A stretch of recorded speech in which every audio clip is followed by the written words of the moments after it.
안녕하십니까, 김대원의 팩트체크입니다. 여러분 대부분은 슬로시티라는 단어를 한 번쯤은 들어보셨을 거라고 생각됩니다. 슬로시티는 국제도시 브랜드이자 관광도시 브랜드입니다. 세계 33개국에 301개의 도시가 가입되어 있고요. 국내에도 2023년 기준 17개 도시가 가입되어 있습니다. 관광도시를 추구하는 목포시 또한 얼마 전까지 슬로시티에 가입이 돼 있었습니다. 그런데요, 이상하게 목포시는 2024년 슬로시티에서 탈퇴를 해버렸습니다. 왜 그랬을까요? 김대원의 팩트체크 지금 시작합니다.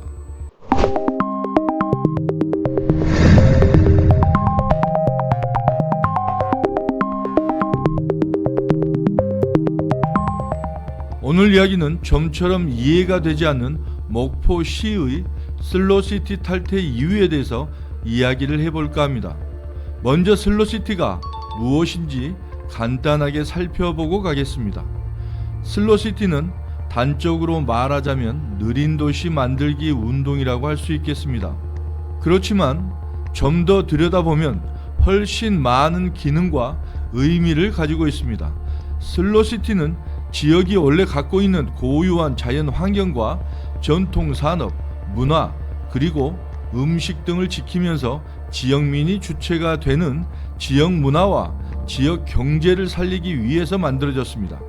그 유래를 잠깐 알아보면은 1999년부터 이탈리아의 그레베라고 하는 도시에서부터 시작됐다고 합니다. 당시 시작된 슬로시티 운동은 주민소득 향상과 고용 확대 등 경제적 큰 성공을 거두게 되면서 주목을 받기 시작했습니다. 지금에 와서는 세계의 도시들이 슬로시티에 가입을 하려고 엄격한 심사를 받고 또 통과를 해야만 슬로시티 인정을 받을 수 있습니다.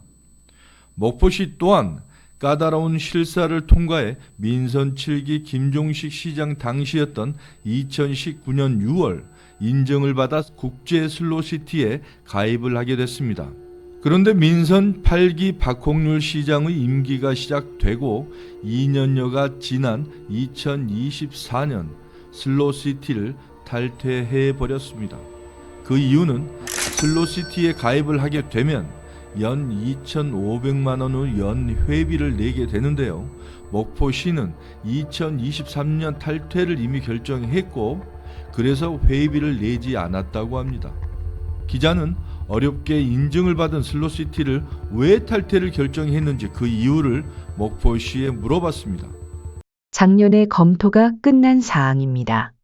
슬로시티 지정이 특정적으로 되어야 하는데 사업 위치가 목포시 전역이기 때문에 너무 광범위하고 슬로시티의 필요성이 제한적이고 한정적입니다.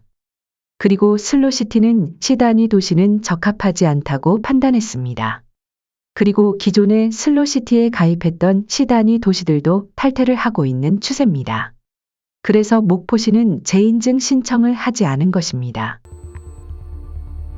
그래서 목포시가 제시한 자료를 가지고 확인해 보았습니다. 17개 슬로시티 시군 중에 시단위 도시는 7개의 도시가 있었습니다.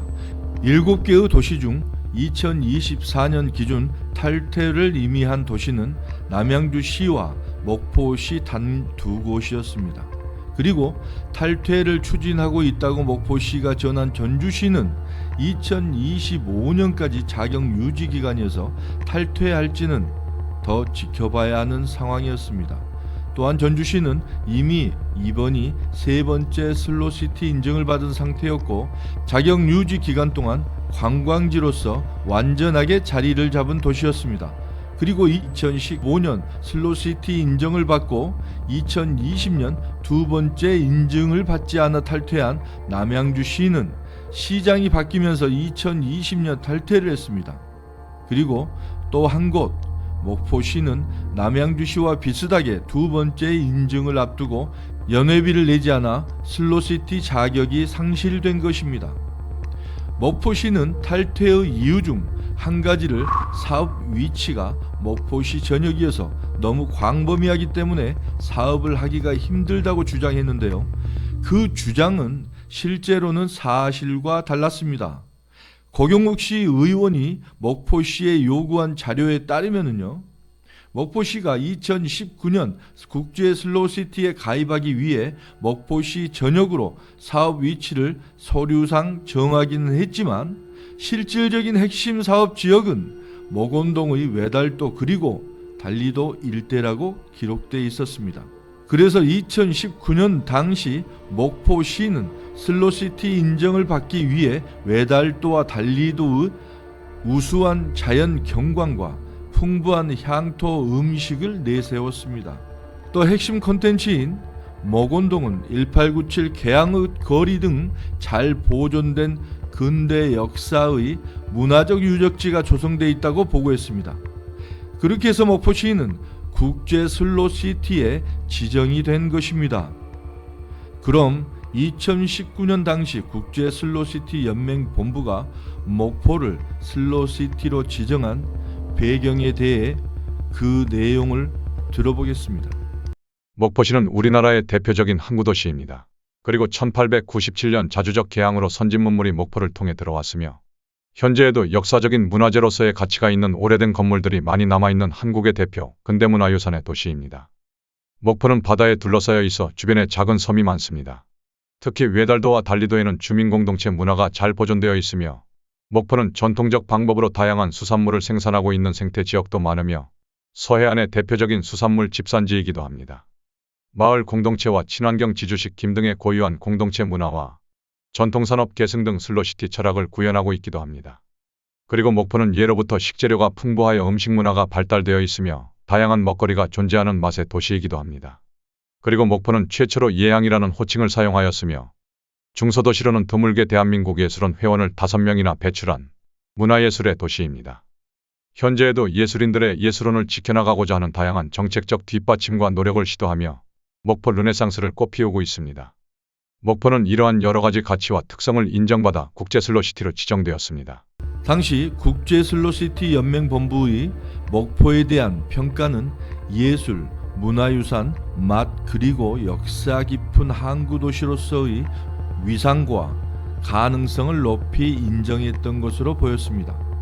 슬로시티는 세계적으로도 그렇지만 국내 관광객들에게도 매우 관심과 호기심의 대상입니다. 전남 지역의 비근한 예만 보더라도 아시아 최초로 슬로시티에 지정된 완도군 청산도를 들 수 있습니다.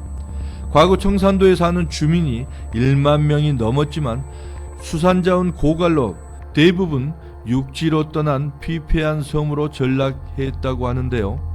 이랬던 청산도가 슬로시티로 지정되면서 관광객들의 발길이 이어지고 영화 촬영지로도 각광을 받는 지역이 됐습니다. 또 3번의 슬로시티를 갱신했던 전주시 또한 인기 관광지로 그 명성을 다하고 있습니다. 기자는 목포시도 슬로시티라는 관광 브랜드를 배경으로 시간을 두고 좀 더 노력을 기울였더라면 하는 아쉬움이 남았습니다.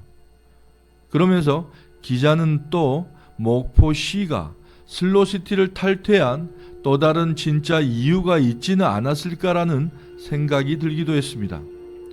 목포시의 슬로시티 탈퇴 이유가 과연 매년 들어가는 2,500만 원 회비가 아까워서인지 아니면 흔히 시중에서 말하는 전임 시장의 흔적 지우기였는지 궁금해지기 시작했습니다. 오늘 이야기는 여기까지입니다. 김대훈의 팩트체크는 여러분의 후원으로 만들어지고 있습니다. 구독, 좋아요도 꼭 눌러주시기를 부탁드립니다. 감사합니다.